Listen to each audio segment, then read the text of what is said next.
BC Calculus, Lesson 9.4, Improper Integrals. So we're doing integrals, and we have these improper integrals, which are not indefinite integrals. Very easy to get the two confused.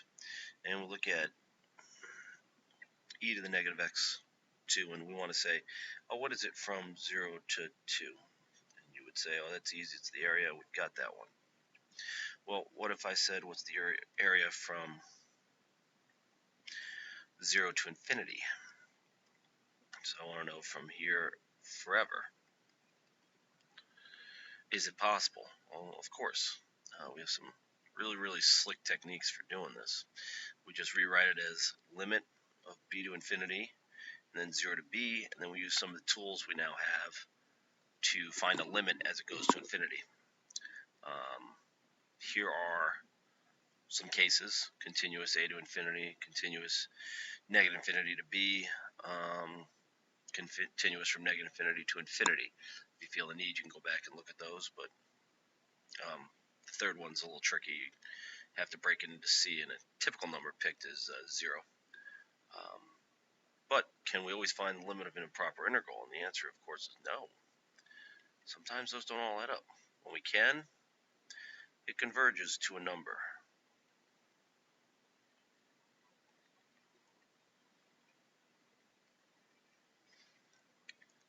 And when we can't, we just say it diverges. From this point on, the video is going to go relatively quick because we got a problem. There's a lot of work here and only so much time. So let's rewrite this one. Limit as a, and you can use a or b. I use them both. A goes to negative infinity from a, and we'll use 0 as our break in the middle. Could really use anything, but that's as good as one as any. E to the x dx plus limit as b goes to positive infinity, integral from 0 to b, e to the x dx. Well, the integral of e to the x is just e to the x. We end up with limit as a approaches negative infinity of e to the 0 minus e to the a plus limit as b approaches infinity of e to the b minus e to the 0. Well, we will get out of this 1 minus 0, because e to the negative infinity is 1 over e to the infinity, plus infinity minus 1. And I feel like I've missed something here.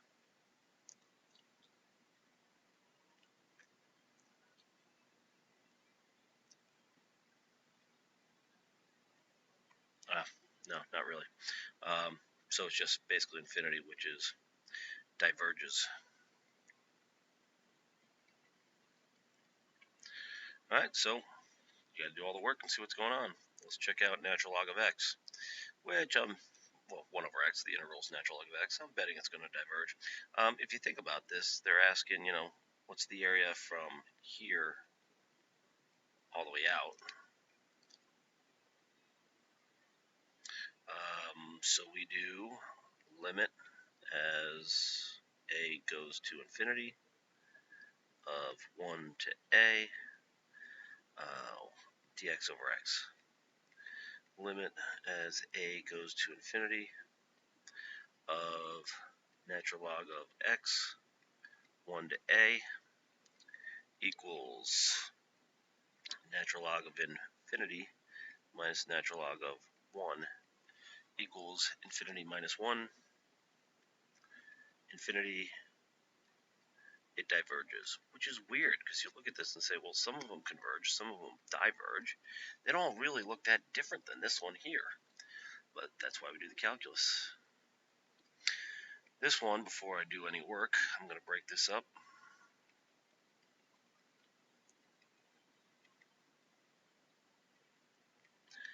With partial fractions. Factor the bottom, break it into pieces.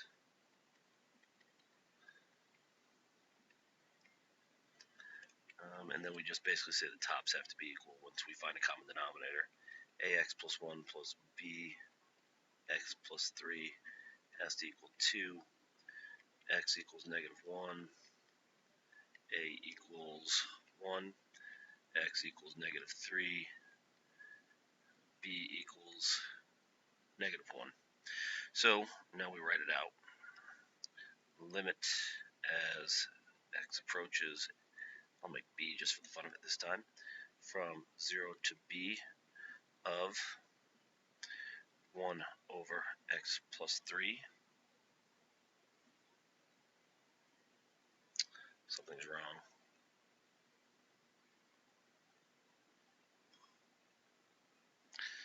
I wonder what I did wrong.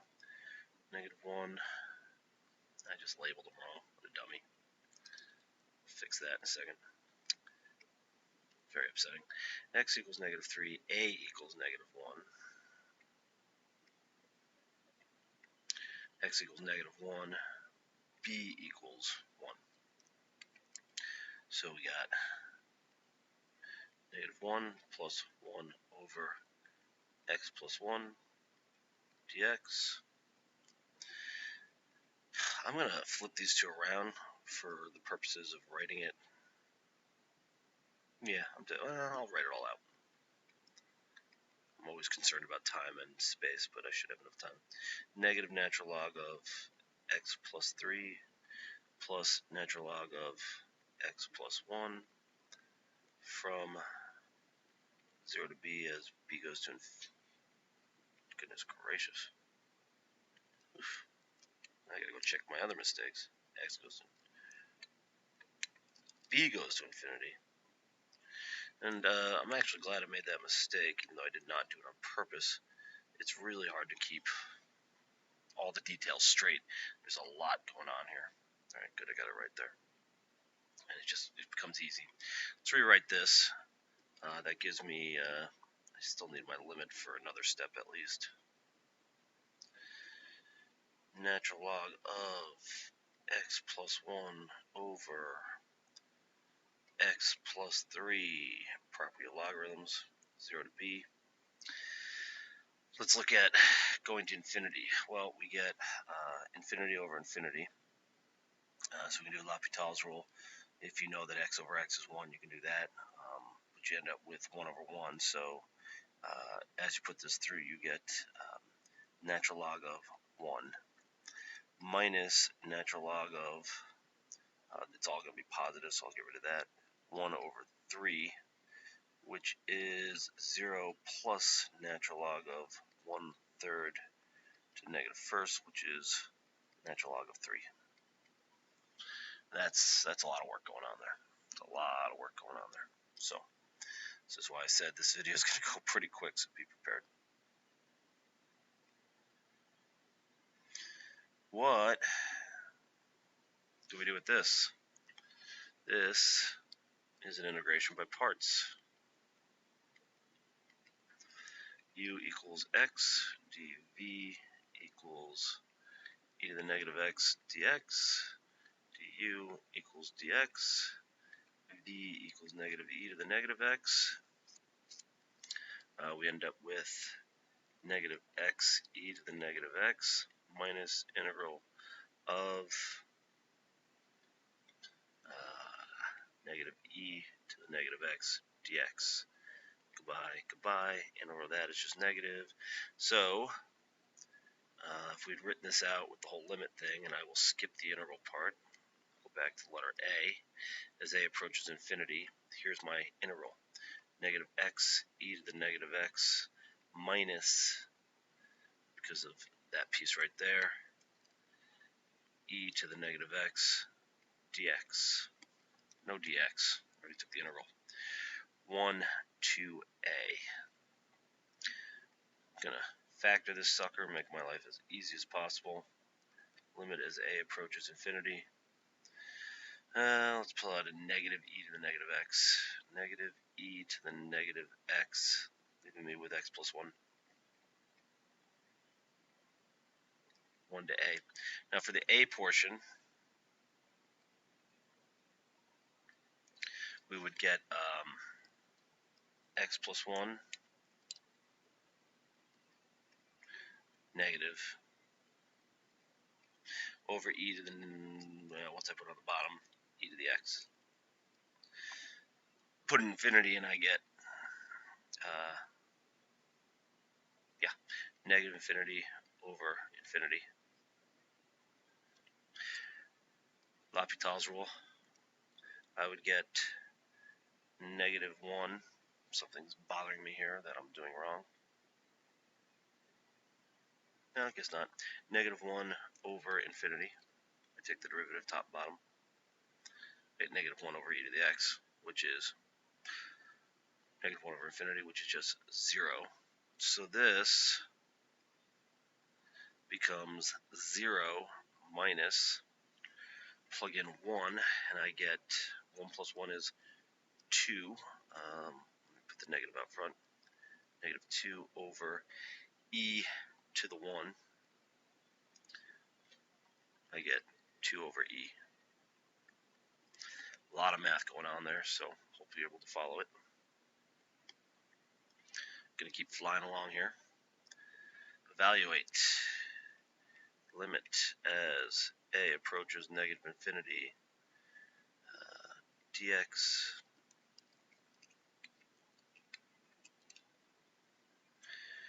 a to, let's use 0, dx over 1 plus x squared, plus limit as b approaches positive infinity, 0 to b, dx over 1 plus x squared, equals limit as a approaches negative infinity, arc tan x,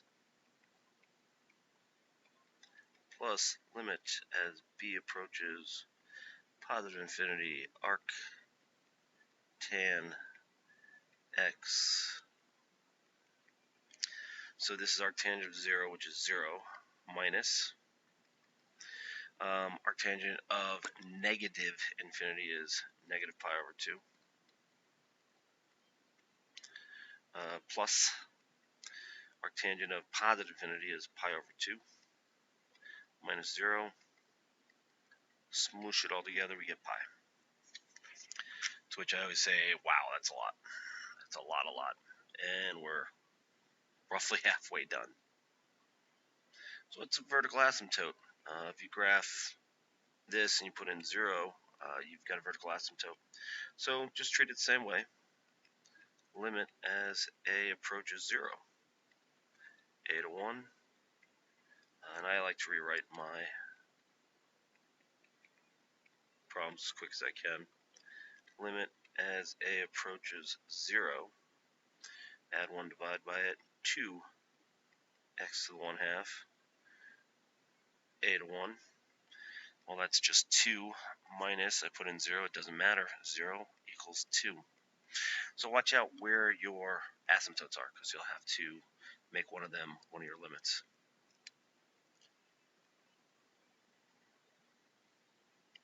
So there are rules for what we do with the circumstances, similar to the ones that are at the beginning of the notes, but I just like to jump in with problems. We've got a problem here at 1, so we'll make this a limit as a approaches 1, from 0 to 1, dx over, and you know what, I just said I'm going to do this, and I will, x minus 1 to the negative 2/3 dx plus limit as b approaches, and I'm nervous that I didn't need to do all that. Now we break into 2.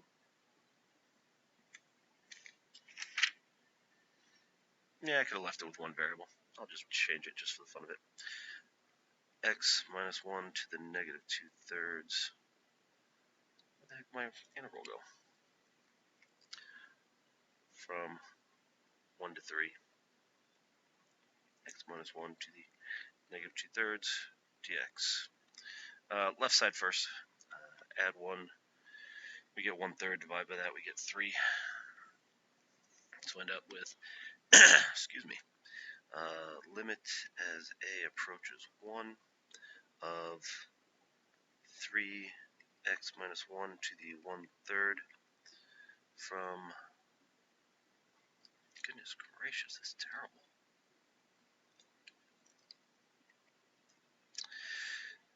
0 to a, this is why you don't rush, kids. Plug in a, plug in 1, it's not a big deal. We get 0 minus 3 times 1. Yeah, gets me -3. Yeah, I feel like I did something wrong there. Did I forget my negative? I did. Naughty, naughty. -0 plus 3 gets me 3.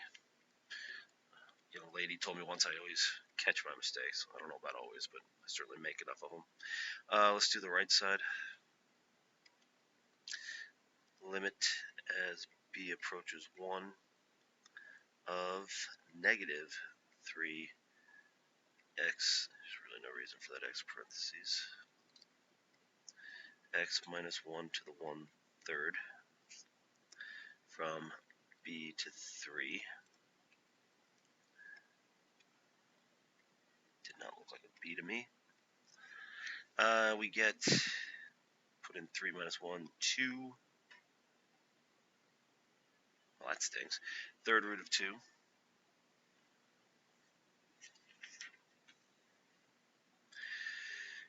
Let's see now. Put in 3, get a negative.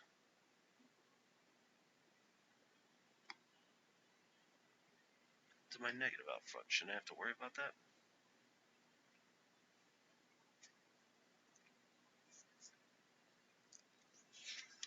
I feel like I am making a very big mistake here. No, I don't need a negative then. That should come off. That should be -3.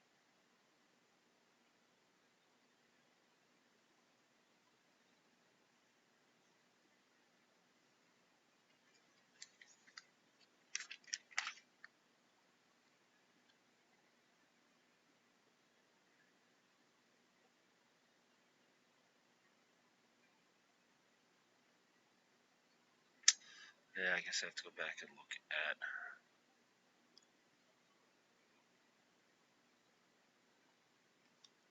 my notes.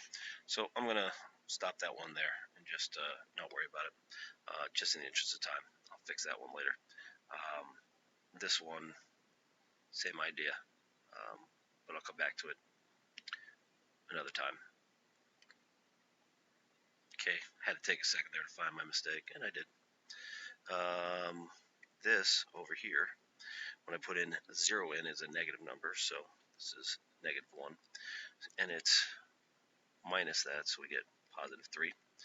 This over here, when I put in 3, it's a positive number, and then when I put in 1, it's 0, so we get 3 times 3rd root of 2. So the final answer is, together, 3 plus 3 times 3rd root of 2. Apologize for making such a hash of all that. Let's try it again. 2 is the problem, so limit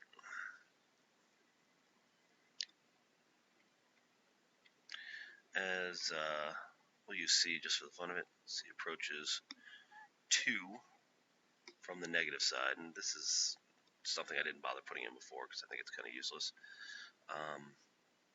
Integral from 1 to c dx over x minus 2 equals the limit as c approaches 2 from the negative side of natural log of x minus 2, 1 to c.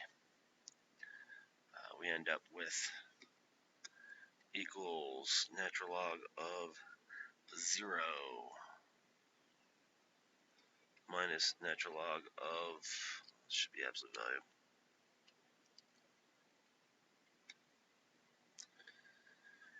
natural log of absolute value of -1.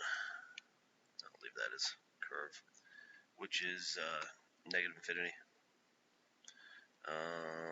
minus 0. Negative infinity diverges.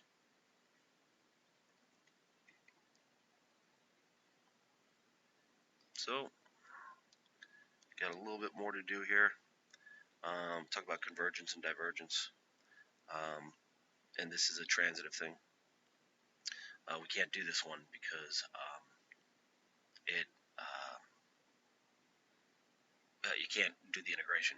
So what you could look at instead is the integration of e to the negative x and see what happens there. And if e to the negative x converges, e to the negative x squared is below it when we graph the two of them.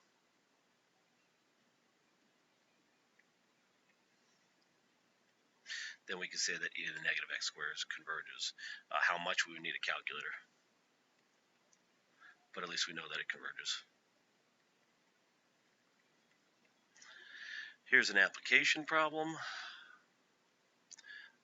I'm going to leave that one up to you. I'm just going to say the answer is pi. I'll start it for you. I'm not going to finish it.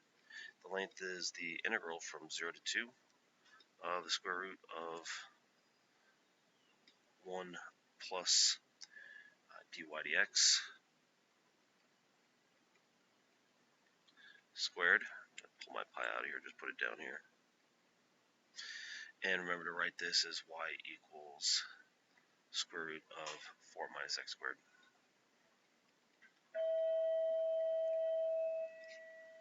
That's the bell telling me I'm done.